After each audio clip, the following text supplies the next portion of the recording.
آخری نبی محمد عربی صلی اللہ علیہ وآلہ وسلم نے ارشاد فرمایا، جس نے مجھ پر ایک بار درود پڑھا اللہ پاک اس پر 10 رحمت نازل فرماتا ہے، اس کے 10 گناہوں کو معاف فرماتا ہے اور اس کے 10 درجات بلند فرماتا ہے۔ صلو علی الحبیب صلی اللہ تعالی علی محمد۔ ایک عابد عبادت گزار کو کہتے ہیں، اپنے رب سے بار بار ایک عرض کرتا کہ یا اللہ مجھے ابلیس شیطان سے ملا،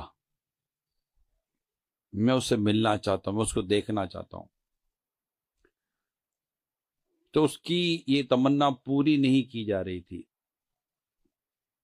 مگر اس نے بار بار وہ دعا کرتا رہا، اللہ کے حضور عرض کرتا رہا۔ اللہ پاک نے ابلیس کو اس کے سامنے کر دیا۔ اب جیسے ہی اس نے شیطان کو دیکھا تو وہ تو ویسے ہی بھرا ہوا تھا، بولو تو نے سب کا جینا مشکل کر دیا، میرا غرق کر دیا، تو ایسا تو ایسا تو ایسا، اور اس کو مارنا شروع کیا۔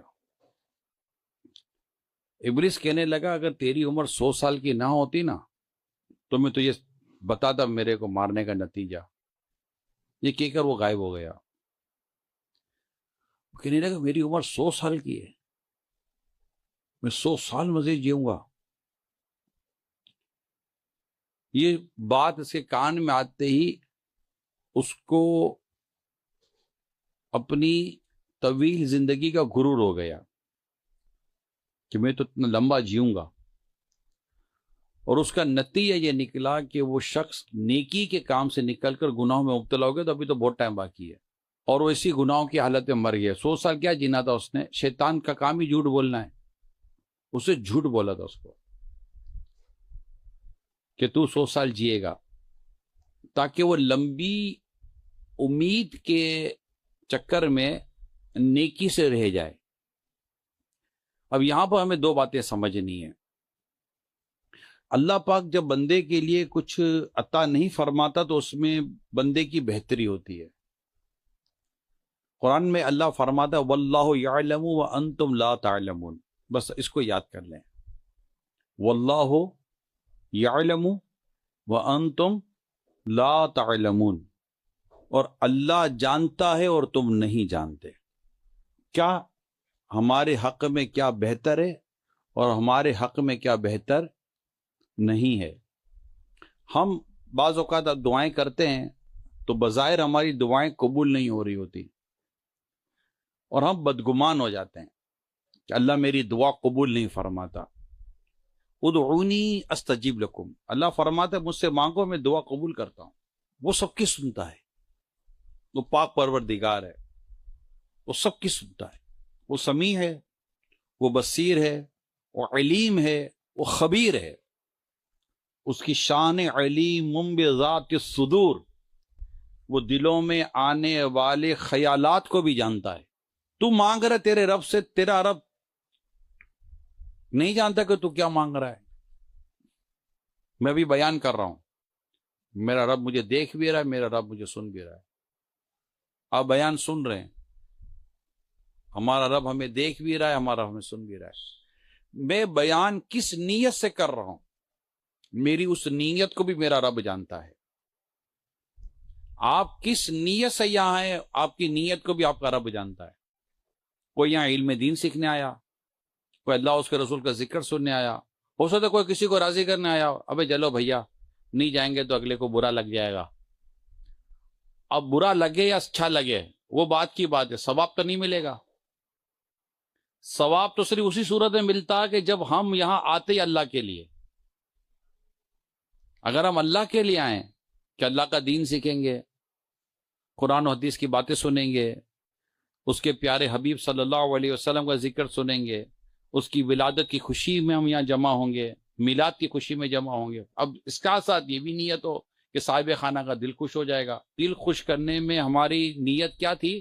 اللہ کو راضی کرنا، کہ مسلمان کے دل میں خوشی داخل کریں گے، جبکہ کوئی دنیاوی غرض نہیں ہے، دنیاوی کو مفاد نہیں ہے، اور کوئی ایسی لالچ نہیں ہے ہماری، اور ہم آ کر اللہ کی رضا، جیسے ماں کو بھی ایک محبت کی نظر سے دیکھتا ہے تو اللہ پاک اسے ایک مقبول حج کا ثواب عطا فرماتا ہے۔ دیکھا تو ماں کو، کعبے کو تو نہیں دیکھا، لیکن ماں کو بھی اگر اللہ کی رضا کی نیت سے دیکھے گا، رحمت کی نیت سے دیکھے گا، تو اللہ پاک اس کو بھی ثواب عطا فرماتا ہے۔ تو میٹر یہ ہے کہ ہماری نیت کیا ہے۔ تو اللہ پاک ہماری نیتوں کو بھی جانتا ہے کہ ہم میں سے کون کس نیت کے ساتھ آیا، کس نیت کے ساتھ بیٹھا، کس نیت کے ساتھ بول رہا ہے۔ میں کراچی سے یہاں تک آیا ہوں، کس نیت کے ساتھ آیا ہوں؟ اگر میری نیت اللہ کی رضا ہے، میری نیت اچھی ہے، اور میں اللہ کے لیے آپ سے کوئی بات کر رہا ہوں، تو اللہ پاک مجھے اپنے کرم سے ثواب دے گا۔ ورنہ اگر یہاں بھی اگر میری نیت اللہ کو راضی کرنے کی نہیں ہے، دین کی تبلیغ کی نہیں ہے، نیکی کی دعوت کی نہیں ہے، امر بالمعروف و نہی عن المنکر کی نہیں ہے، اور صرف میز اللہ نہ کرے کوئی شہرت کی ہو یا کسی اور چیز کی ہو، تو پھر جس کی جیسی نیت ہوگی، انما الاعمال بالنیات، اعمال کا دار و مدار نیتوں پر ہے۔ تو اللہ پاک ہماری نیتوں کو بھی جانتا ہے۔ بڑی خوبصورت حدیث ہے، اللہ پاک تمہارے جسموں کو نہیں، تمہارے دلوں کو دیکھتا ہے کہ یہ بندہ کہ یہ کام کیوں کر رہا ہے۔ ایک شخص مسجد بناتا ہے، کیوں بنائی مسجد؟ اس نے شہرت کے لیے بنائی، یا عزت کے لیے بنائی، یا اللہ کو راضی کرنے کے لیے بنائی؟ مسجد کس کے لیے بنائی؟ اللہ جانتا ہے۔ تو ہماری نیت اول تو صحیح ہونی چاہیے۔ ہمارا رب ہماری نیتوں کو بھی جانتا ہے۔ میں اس پر ایک بات عرض کروں، چلیں بات کرتے کرتے ایک بات یاد آ گئی۔ ایک بادشاہ نے حکم جاری کیا کہ میں ایک مسجد بناؤں گا، اور اس مسجد میں کسی کا کوئی ایک حصہ بھی نہیں ہوگا، ایک ڈھیلا بھی نہیں لگائے گا۔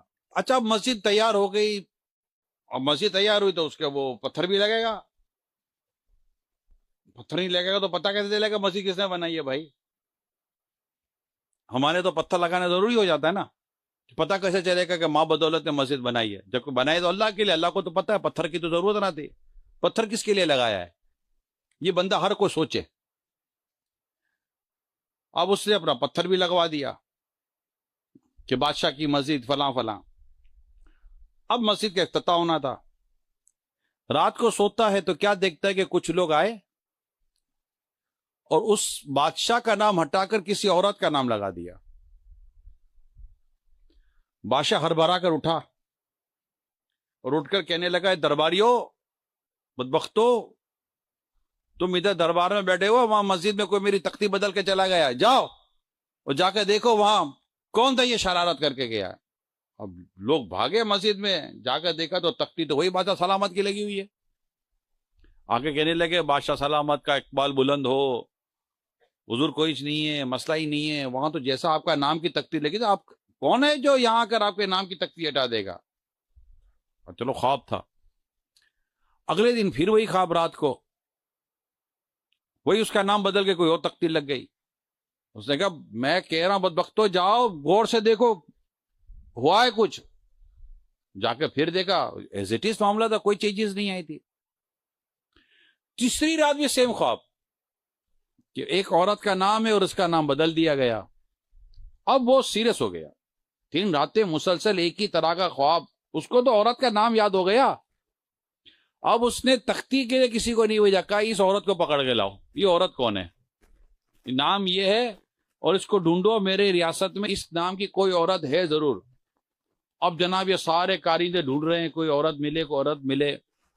آ کر واپس کہنے لگے، بادشاہ سلامت، اس نام کی کوئی عورت ہے ہی نہیں۔ ایک ہے اس نام کی، انتہائی بوڑھیا ہے، غریب ہے، مسکین ہے، پھٹے پرانے کپڑے ہیں۔ وہ کیا بادشاہ سلامت؟ بولا نہیں، اس کو لے آؤ۔ اب جناب اس کو لے کر آئے، بالکل جیسے مسکین، فقیر، پھٹے کٹے کپڑے اور بوڑھیا، جوڑیاں پڑی ہوئی ہیں۔ بادشاہ سلامت کہتے تیرا یہ نام ہے؟ کہاں میرا یہ نام ہے؟ کہ سچ بتا کہ یہ مسجد جو بنائی ہے میں نے، اس مسجد میں تو نے کیا عمل کیا ہے؟ کہ بادشاہ سلامت، آپ کا حکم واضح تھا کہ ہماری مسجد میں کوئی بھی حصہ نہیں ملائے گا، تو میرے کو مطلب مصیبت آئی ہے کہ میں آپ کے حکم کے خلاف چلوں گی؟ میں نے اچھا، میرے کو آپ کو لگتا ہے کہ میں کچھ کر سکتی ہوں؟ بادشاہ بھی دیکھ کر پریشان کی، یار کر تو یہ کچھ بھی نہیں سکتی تھی، ایک پیسہ نہیں ملا سکتی تھی، اور کرتی بھی کیا، اور ہے بھی بوڑھیا، کمزور ہے۔ کہ یاد کر، کچھ یاد کر، بولا ایک بات ہے تو صحیح مگر وہ کوئی ایسی چیز نہیں ہے. بولا نہیں بتا وہ کیا چیز ہے. اب سنیے گا. وہ بڑھیا کہتی ہے کہ بادشاہ سلامت میں اپنے گھر جا رہی تھی تو راستے میں میری نظر اس کھوتے پر پڑی جس پر مسجد کی سیمنٹ اینٹیں بجری وغیرہ لاد کر مسجد میں لے جائی جاتی تھی. تو میں جا رہی تھی تو میں نے جب گدھے کو دیکھا کہ اس کو پیاس لگی اور پانی کی بالٹی جو تھی اس سے تھوڑی دور تھی. وہ منہ بڑھاتا تھا لیکن پانی نہیں پی سکتا تھا. میں نے تھوڑا آگے جا کے ہاتھ کے اشارے سے بالٹی اس گدھے کے منہ کے قریب کر دی تاکہ پانی پی لے. بادشاہ سلام بولتا ہے بھائی یہی ہے. بادشاہ کیا کہتا ہے؟ بھائی یہی ہے. تو نے مسجد کی تعمیر میں حصہ لینے والے گدھے کے ساتھ بھلائی کی, اللہ پاک نے مسجد سے میرا نام ہٹا کے تیرا نام لگوا دیا. میں چرچا چاہتا تھا میرا کہ مجھے 4 لوگ جانے پہچانے, میری مسجد, اور آسمان سے فرشتے آتے رہے 3 راتوں سے اور آ کر میرے نام کو مٹا کر تیرا نام لگاتے رہے اور یہ مجھے بتاتے رہے کہ اللہ کی بارگاہ میں اخلاص قبول کیا جاتا ہے. کسی ایک چھوٹی سی نیکی پر اللہ پاک وہ اجر عطا کر دیتا ہے بندہ تصور نہیں کر سکتا. پھر اس نے اعلان کر دیا کہ میرے نام کی تختی ہٹاؤ اور اس بڑھیا خاتون کے نام کی تختی لگاؤ, کیونکہ یہی رب کو منظور ہے. اس کے ساتھ جو واقعہ اس کو تو اب آپ غور کریں, ایک بڑھیا کا یہ عمل, بڑھیا کے خواب میں بھی ہوگا کہ میرا یہ عمل کتنا مقبول ہو جائے گا. حدیث میں ہر تر جگر میں اجر ہے, ہر تر جگر میں اجر, یعنی کہ آپ پیاسے کتے کو پانی پلانے والی عورت کی اللہ پاک نے بخشش کر دی, اس کو جنت کا مزدہ مل گیا. تو کب کس کی کون سی نیکی اللہ کو پسند آ جائے. میں وہ نیت کی درستی, اب وہاں بادشاہ کی نیت کے بارے میں خود ہی بادشاہ نے کہہ دیا کہ میں چاہتا تھا دنیا میں پتا چلے گی. اب جیسے ہمارا بدقسمتی کے ساتھ معاملہ ہو جاتا ہے, اگر ہم مسجد میں کوئی ساؤنڈ لگوا دیں تو امام صاحب جب تک ساؤنڈ کے ساتھ ہمارے نام کا اعلان کر کے بیان نہ کر دیں کہ حضرت نے ساؤنڈ لگوایا ہے, تب تک حضرت کو ساؤنڈ لگانے پر بھی اطمینان نہیں ہوگا. الگ اللہ کے لیے ساؤنڈ لگایا ہے, اب دعا امام صاحب سے علیحدگی میں کروا لیتے. یا یہ بھی اگر امام صاحب دعا کر دیتے, پیارے بھائیو دعا کر دیجئے جنہوں نے ہمیں مسجد کا ساؤنڈ دیا, اللہ پاک کو جزائے خیر دے, تبھی موڈ خراب ہو جائے گا. امام صاحب نام تو لے لیتے, ہمارا نام لیتے وضو ٹوٹ جاتا, کہ ہمارا نام لینا غلط بات تھی, کہ آپ کی نماز ٹوٹ جاتی, ہمارا نام ہی لے لیتے. یہ جو نام کی پڑی ہے نا, اس نے ہمارے کام برباد کر دیے. نام کی پڑی ہے, کسی صورت ہمارا نام آ جائے, مدرسے میں نام آ جائے, کارپیٹ میں نام آ جائے, بیواؤں کی شادی بیواؤں کی مدد میں نام آ جائے, نکاح کرانے میں نام آ جائے. ہاں اگر آپ کی وہی نیت, بات کیا تھی؟ نیت. ایک صحابی نے اس نیت سے اپنا قربانی کا جانور گلیوں میں گھموایا تاکہ لوگوں کو پتہ چل جائے کہ اب قربانی کے جانور لینے کے قربانی کے دن قریب آ گئے. یہ صحابی کا عمل ہے. وہاں نیت کیا تھی؟ کہ لوگوں کو پتہ چلے کہ ہم نے جانور خریدا, یا لوگوں کو پتہ چلے کہ قربانی کے دن آ گئے, اپنے جانور قربانی کے لیے خریدو, اللہ کی راہ میں قربانی کرنی ہے. نیت بدل جاتی ہے. نیت بدل جائے گی تو اس کے متعلق جو حکم ہے وہ تبدیل ہو جائے گا. اب ہم تو اپنی زبان سے کہیں گے نہیں جناب میری یہ نیت نہیں ہے, مگر اللہ جانتا ہے کہ نیت کدھر کی ہے. اللہ کو سب علیم بذات الصدور, وہ دلوں میں آنے والے خیالات کو بھی جانتا ہے. ہم زبان سے ہزاروں کو مطمئن کر سکتے ہیں, بڑے مجمع میں لاکھوں کو مطمئن کر سکتے ہیں میری یہ نیت نہیں ہے, لیکن بعض اوقات یہ اپنی نیت کے دعویٰ کرنے میں بھی جھوٹا ہوتا ہے, اور اللہ کو پتہ ہے یہ جھوٹ بول رہا ہے, غلط بیانی کر رہا ہے. اور یہاں پر بندہ ریاکاری میں پڑ جاتا ہے, حب جاہ میں پڑ جاتا ہے. شہرت چاہیے ہوتی ہے, یعنی ایسی جگہ پر بندہ خیرات کرتے ہوئے بھی 10 دفعہ سوچتا ہے, ویری سوری ٹو سے, کسی کی مدد کرتے ہوئے 10 دفعہ سوچتا ہے, کسی کا ساتھ 10 دفعہ سوچتا ہے یار کسی کو پتہ تو چلے گا نہیں. اور جہاں پتہ نہیں چلتا وہاں پر یہ اس کی ہمت نہیں ہو پاتی, یہ آگے نہیں بڑھ پاتا. میں آپ کو بتاؤں, میں یو کے میں تھا, اچھا یہ پہلے مجھے پتا تھا، اس بار گیا تو دوبارہ پتا چلا. اچھا پھر جس مسجد کا پتا تھا اس مسجد کی طرف میں گیا تھا، اتفاق سے وہیں کا پتا چل گیا. اب عجیب واقعہ ہوا یو کے میں، آپ کو حیرت ہوگی، اور ہمیں اپنے لیے سبق لینا ہے. اب یو کے میں یہ ہوتا ہے کہ مساجد میں جب آپ 5 پاؤنڈ 10 پاؤنڈ 5 پاؤنڈ 10 پاؤنڈ بہت ہوتے ہیں وہاں، 5 پاؤنڈ 10 پاؤنڈ سے زیادہ دینے والا تو سمجھو امیر آدمی ہوتا ہوگا. جی ہاں، تو 5 پاؤنڈ 10 پاؤنڈ 5 پاؤنڈ 10 پاؤنڈ کی کہانی چلتی ہے. اب وہاں پوری لسٹ ہوتی ہے. جیسے ہم بیان ختم کر گئے نا، بیان ختم کرنے کے بعد اب امام صاحب یا کمیٹی کی چیئرمین صاحب کھڑے ہوں گے، فلاں بن فلاں نے 5 پاؤنڈ دیے، فلاں بن فلاں نے 10 پاؤنڈ دیے. اب پورا اتنا بیان سے زیادہ بعدوں کا تو چندہ دینے والوں کی لسٹ ہوتی ہے. 10 15 20 منٹ نکل جائیں گے آپ کے خالی نام لیتے لیتے. اب لوگ بھی اب امام صاحب نے کہا یار یہ نام بار بار لیے جاتے ہیں، عجیب سا لگتا ہے، نام نہیں لیتے. اللہ نے جس کا دیا ہے نام دعا کرتے تھے، یا اللہ جنہوں نے دیا ہے ان کو اجر عظیم عطا فرما، دعا کر دیں گے. دعا شروع ہو گئی، اب نام نہیں لیے جاتے تھے. 1 ہفتہ 2 ہفتہ 3 جمعہ 4تھا جمعہ 4 جمعے کے بعد کمیٹی کے امام صاحب چندہ کم ہو گیا ہے، اب لوگ چندہ نہیں دے رہے، مہربانی کر کے نام لینا شروع کر دو، ورنہ نام نہیں آئے گا تو لوگ چندہ نہیں دیں گے. یہ میں آپ کو یو کی اسٹوری بیان کر رہا ہوں. میں مسجد کا نام نہیں بتاتا، شہر کا نام نہیں بتاتا، میں کچھ بھی نہیں بتاتا. ہمارے یہاں بھی ایسا بھی نہیں ہے، ہمارے یہاں تو مانگا جاتا ہے، لیکن یہ کہ ہر ایک کے نام کی ڈیٹیل ہمارے یہاں یہ جمعے میں بیان نہیں کی جاتی. مگر ایسا ہوا ہے، اب جس کا نام نہیں آ رہا وہ اپنے 5 سے 10 پاؤنڈ دینے پر بھی رک گیا. اب اس کو آپ کیا نام دیں گے؟ تو جس کا عمل ہو بے غرض اس کی جزا کچھ اور ہے.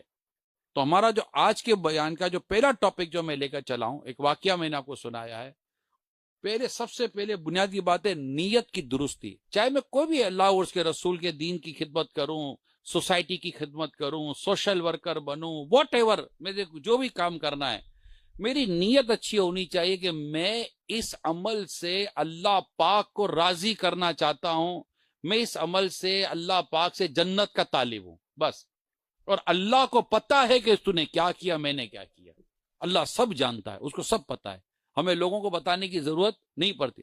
بتانے کی جہاں ضرورت پڑتی ہے اس کی میں نے وجہ بھی آپ کے سامنے بیان کر دی کہ یہ وجہ ہے. اگر یہ وجہ ہے آپ کے دل میں، آپ سچے ہیں کہ میں یہ بتاؤں گا تو لوگ اللہ کی راہ میں خرچ کریں گے، یہ بتاؤں گا تو لوگوں کو موٹیویشن ملے گی.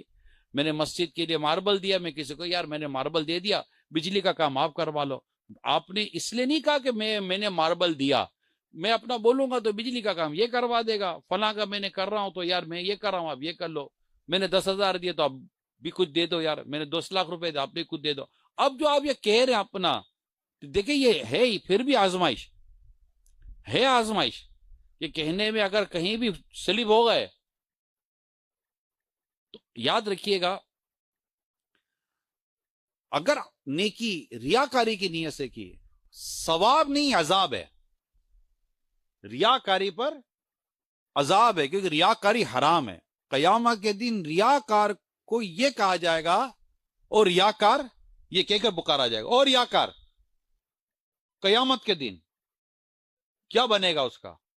اور پھر کہا جائے گا، ایک اور موقع پر بیان ہوا، کہا جائے گا اس سے اجر مانگ جس کو دکھانے کے لیے تو نے عمل کیا تھا، تو نے میرے لیے تو نہیں کیا تھا. یعنی صحیح حدیث میں 3 لوگوں کے واقعات ہیں، ایک قاری، شہید اور ایک سخی. تینوں رب کی بارگاہ میں حاضر ہوئے.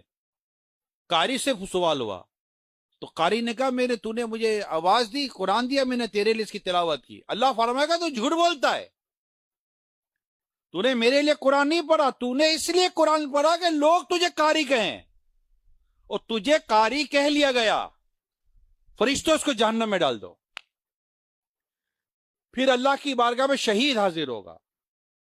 اللہ پاک اس سے فرمائے گا، وہ کہے گا مولا تو نے مجھے جان دی، میں نے اس جان کو تیرے نام پر قربان کیا اور میں شہید ہو گیا. اللہ فرمائے گا تو جھوٹ بولتا ہے، تو میرے لیے شہید نہیں ہوا، تو اس لیے شہید ہوا کہ لوگ تجھے شہید کہیں، فرشتوں اس کو جہنم میں ڈال دو. سخی آئے گا اللہ کی بارگاہ میں، اللہ پاک اس سے ارشاد فرمائے گا اللہ تو نے مجھے مال دیا اور میں نے اس مال کو تیری راہ میں خرچ کیا. اللہ فرمائے گا تو جھوٹ بولتا ہے، تو نے مال اس لیے خرچ کیا کہ لوگ تجھے سخی کہیں، تجھے سخی لوگوں نے کہہ دیا، اے فرشتوں اسے جہنم میں ڈال دو. علیم بذات الصدور، اللہ پاک دلوں میں آنے والے خیالات کو جانتا ہے، اسے کوئی بات نہیں چھپی ہوئی ہے، کچھ نہیں چھپتا اس سے، کچھ نہیں چھپتا اس سے. بندہ بعض اوقات نیکی کے نام پر اپنی زندگی گزارتا ہے، یقین مانے اپنی زندگی ضائع کر بیٹھتا ہے. قیامت کے دن اس کو کیا ملے گا کہ اس نے اس نیکی کے کام کرنے میں اللہ پاک کی کہیں رضا رکھی کوئی نہیں ہے. نیکی کے کام نیکی کے ذریعے ہوں گے، یعنی کچھ کام نیکی کے کہلاتے ہیں مگر اس کے کرنے کا طریقہ غیر شرعی ہوتا ہے. اب مسجد بنانا نیکی کا کام ہے، اب بنائے کسی بیوہ کی زمین پہ قبضہ کر کے، تو کہاں سے ثواب ملے گا بھائی؟ یہ تو کوئی بات ہی نہیں ہوئی کہ برائی کر کے نیکی کرنا. برائی کر کے تو نیکی نہیں کرے گا. کچھ ڈاکو بولے کہ میں تو کیوں ڈاکہ مارتا ہے؟ بولا میں ڈاکہ مار کے غریبوں کی مدد کرتا ہوں، تو اس کو ڈاکہ مارنے کی اجازت مل جائے گی؟ ہرگز نہیں ملے گی. غریبوں کی مدد کرنا اچھی چیز ہے، مگر ڈاکہ مار کے غریبوں کی مدد کرنے کے بعد تجھے کس نے حکم دے دیا؟ اللہ پاک کو راضی کرنے کا اور نیکی کرنے کا طریقہ بھی نیک ہی ہوگا. شریعت نے جس راستے پر چل کر نیکی کرنے کا حکم فرمایا وہی راستے پر چلیں گے تو نیکی ہوگی. اس کے علاوہ کوئی راستہ اختیار کریں گے جو خلاف شرع ہے، آپ نیکی کے نام پر کریں، کہاں سے نیکی کہلائے گی بھائی؟ نہیں کہلاتے. تو نیت کی درستی یہ بہت ضروری ہے.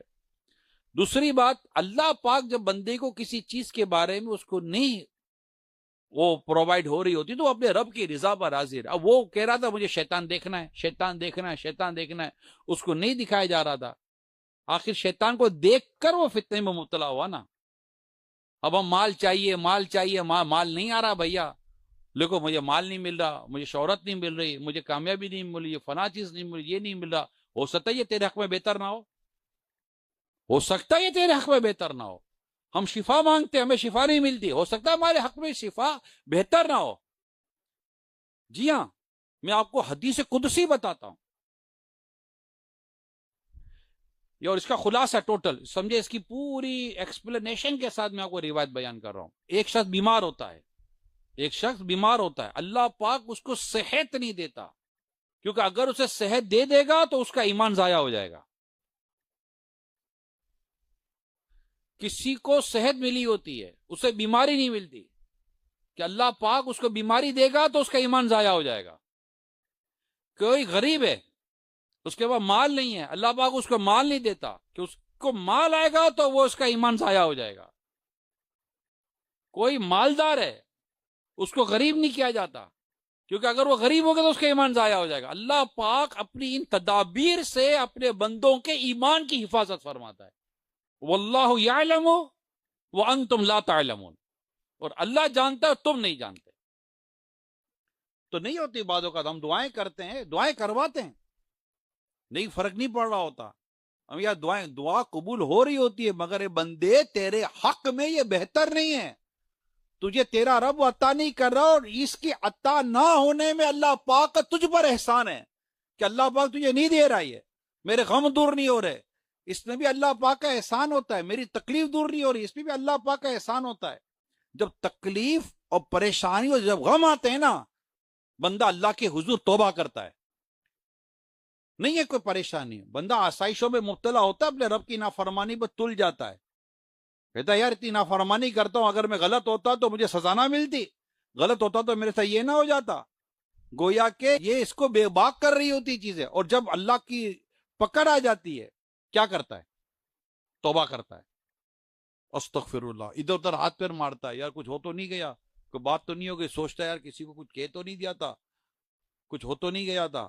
اب یہ اپنی ساری خطائیں گناہ کو یاد کرتا ہے اور اپنے رب کے حضور معافی مانگتا ہے، بلا تاویل توبہ کرتا ہے. یعنی کہ مصیبت میں ایک نعمت، جی ہاں مصیبت میں ایک نعمت یہ ہوتی ہے کہ بندہ اللہ کے حضور بلا تاویل توبہ کرتا ہے، یا اللہ معاف کر دے، غلطی ہو گئی، یار بیوی کو کچھ کہہ دیا تھا، بیوی کی تو بددعا نہیں لگی، بچوں کی تو بددعا نہیں لگی، پڑوسی کی تو بددعا نہیں لگ گئی، کسی غریب کی، کسی حاجت بندی، کسی پریشان حال کی بددعا تو نہیں لگ گئی، بیماری دور نہیں ہو رہی، پریشانی دور نہیں ہو رہی، یار کام نہیں ہو رہا، یہ نہیں ہو رہا، وہ نہیں ہو رہا، آزمائشیں دن رات دیکھو آزمائش.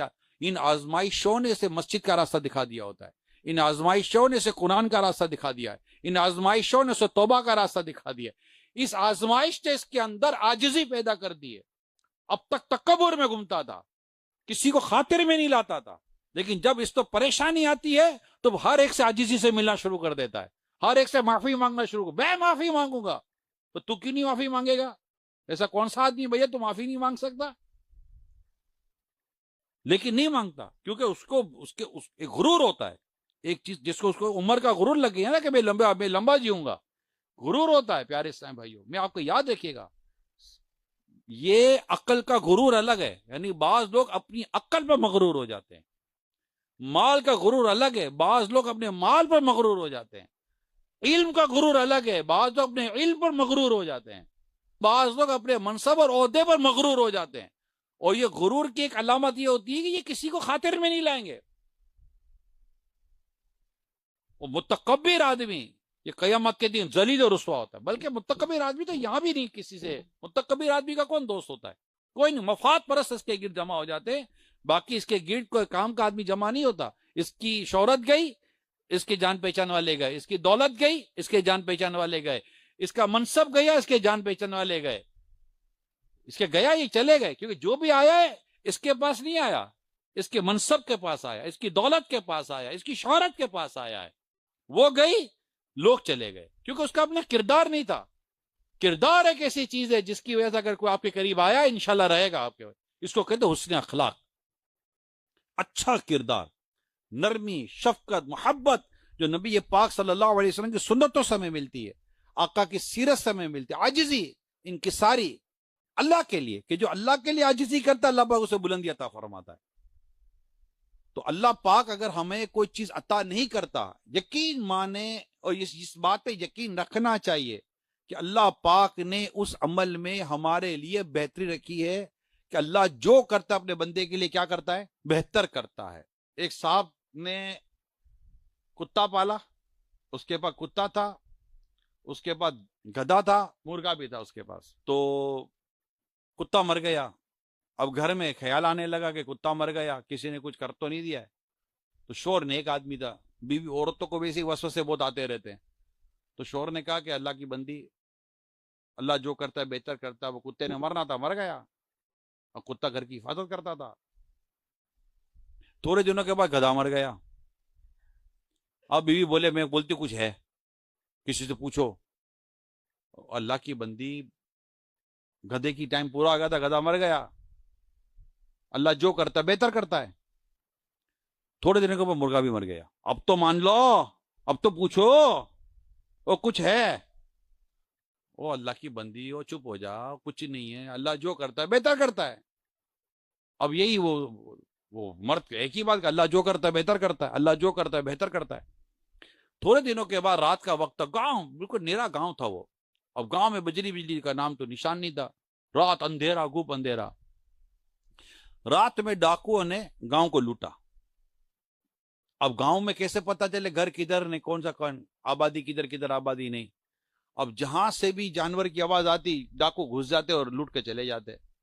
صبح ہوئی تو گاؤں لوٹ چکا تھا سوائے اس کے گھر کے. کیوں؟ اس کے گھر میں کوئی جانور تھا ہی نہیں. جان بھی بچ گئی, مال بھی بچ گیا. پھر صبح سے بیوی کو بولا میں نہ کہتا تھا اللہ جو کرتا ہے بہتر کرتا ہے. ہمیں پتہ اس وقت چلے ضروری ہے. میں جس حال میں, میرے رب کو پتا کہ میں کس حال میں ہوں, اور میں نے کہہ دیا میرے رب سے, ایک التجا کرنی ہے نا, میں نے کہہ دیا میرے رب سے کہ یا اللہ میرا یہ حال ہے, میرے حال پر رحمت کی نظر فرما دے. اور میں کیوں یہ یقین نہ رکھوں کہ میرے رب نے میری یہ بات سنی بھی, اور اس سے وہ قادر مطلق بھی ہے, وہ میرے غم کو دور کرنے پر قادر ہے. حضرت ابراہیم علیہ السلام کی تو یقین و محبت ہی کسی اور لیول کی تھی نا, کہ حضرت جبریل نے آ کر جب عرض کی, جب آپ کو آگ میں ڈالا گیا جا رہا تھا, کہ میں مدد کے لیے کہا کہ نہیں میرا رب مجھے کافی ہے. تو جبریل نے کہ پھر اپنے رب سے عرض کر دیں. تو فرمایا میرا رب جانتا ہے کہ ان کا خلیل کس حال میں. جو آخری بات یہ ہے کہ شیطان نے کس چیز سے اس کو بہکایا, اس کے دماغ میں یہ بات بٹھا دی کہ تیری عمر ابھی باقی ہے. اس کو کہتے طول عمل, لمبی امیدیں. ہماری زندگی کی نیکیاں نہ کرنے کا بڑا حصہ اس میں ہے کہ کل کر لیں گے. حالانکہ شیر ہاپ میں تو شاید سب کو یاد ہو نہ ہو پتہ نہیں, آگا اپنی موت سے کوئی بشر نہیں, سامان 100 برس کا، پل کی خبر نہیں، کر سب رہے ہیں، کل کر لیں گے، پرسوں کر لیں گے۔ اچھا جوانی میں تھا کہ بڑھاپے میں کر لیں گے، اب بڑھاپا آنے کے بعد بھی نہیں کر رہے ہوتے۔ آپ کو کئی بوڑھے نہ نمازی ملیں گے نہ نیکی کی طرف ملیں گے، حالانکہ عمریں 50 سال 55 سال 60 سال 70 سال کی ہو جاتی ہیں، وہ نہیں کر رہے ہوتے۔ ان کو ایسا لگتا ہے کہ ابھی بھی جئیں گے۔ چچا آپ کتنا جیو گے؟ بڑھاپے سے پا کر پیام قضا بھی، نہ چونکا نہ چیتا نہ سنبھلا ذرا بھی، کوئی تیری غفلت کی ہے انتہا بھی، جنوں کب تلک ہوش میں اب تو آبی، جگہ جی لگانے کی دنیا نہیں ہے، یہ عبرت کی جا ہے تماشا نہیں ہے۔ پہلے تجھے بچپن نے برسوں کھلایا، جوانی نے پھر تجھ کو مجنوں بنایا، بڑھاپے نے آ کے کیا کیا ستایا، اجل تیرا کر دے گی بالکل صفایا، جگہ جی لگانے کی دنیا نہیں ہے، یہ عبرت کی جا ہے تماشا نہیں۔ آپ کی سوسائٹی میں آپ نے کئی جنازے پڑھے ہوں گے، آئے دن یہاں جنازوں کا اعلان ہوتا ہوگا، اور آئے دن جنازے اٹھتے ہوں گے۔ صرف سوسائٹی کی، میں لاہور کی بات نہیں کر رہا، اور ہماری آنکھوں کے سامنے جب اس بزم سے اٹھ گئے دوست اکثر، اور اٹھتے چلے جا رہے ہیں برابر، تیرے پیش نظر جب ہے یہ منظر، تو تیرا دل یہاں پر بہلتا ہے کیوں کر، جگہ جی لگانے کی دنیا نہیں ہے، یہ عبرت کی جا ہے تماشا نہیں ہے۔ اب بڑھاپا ہو، جوانی ہو یا بچپن ہو یا جو بھی ہو، موت عمر دیکھ کر تو آتی نہیں ہے، موت تو وقت پورا ہو گیا تو موت آ جاتی ہے، لیکن بڑھاپا ایک ایسا اسٹیج ہے کہ اس کے بعد اب کوئی اسٹیج نہیں ہے، اس کے بعد صرف موت ہے۔ بچپن میں جوانی کی امید ہے، جوانی میں ادھیر پن کی امید ہوتی ہے، ادھیر پن کے بعد بوڑھا ہو جاؤں اس کی امید ہوتی ہے۔ اب بوڑھا ہو کر جوان ہونے کی تو امید نہیں ہوگی کہ پھر جوان ہو جاؤں۔ اب تو سوائے ایک ہی ہے، اب تو ایگزٹ کا دروازہ ہے سامنے، دیکھو کب کھلتا ہے نا میں نکل جاتا ہوں۔ تو لمبی امیدوں کی وجہ سے بندہ نیکی سے دور رہ جاتا ہے۔ اب اس کو شیطان نے اسے کان میں ڈال دے کہ تیری 100 سال کی عمر ہے، اور وہ آ گیا شیطان کے بہکاوے میں، اور نیکی چھوڑ کر ابھی تو 100 سال باقی ہے نا، وہ گناہ میں پڑ گیا، اور گناہ میں پڑنے سے اس کی تو موت کھڑی تھی، اور مر گیا، اور گناہ پر فسق و فجور پہ مرا۔ تو اللہ پاک ہمیں موت سے پہلے موت کی تیاری کی توفیق عطا فرمائے۔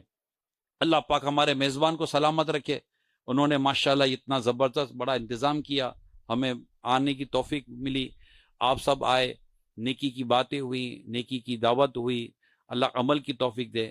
میں آپ سب کو دعوت اسلامی کے دینی ماحول سے وابستہ ہونے کی دعوت دیتا ہوں۔ دعوت اسلامی کے ہفتہ وار اجتماعات میں شرکت کریں، گھر میں مدنی چینل دیکھیں، اور دعوت اسلامی کے آن لائن جو قرآن حدیث فقہ عالم بننے کے جو کورسز ہیں اس میں ایڈمیشن لیں، انشاءاللہ تعالی خوب برکت نصیب ہوگی۔ سنتوں کی تربیت کے قافلوں میں سفر کریں، انشاءاللہ بہت کچھ سیکھنے اور سمجھنے کا موقع ملے گا۔ اللہ پاک ہم سب کو عمل کرنے کی توفیق عطا فرمائے۔ صلو علی الحبیب صلی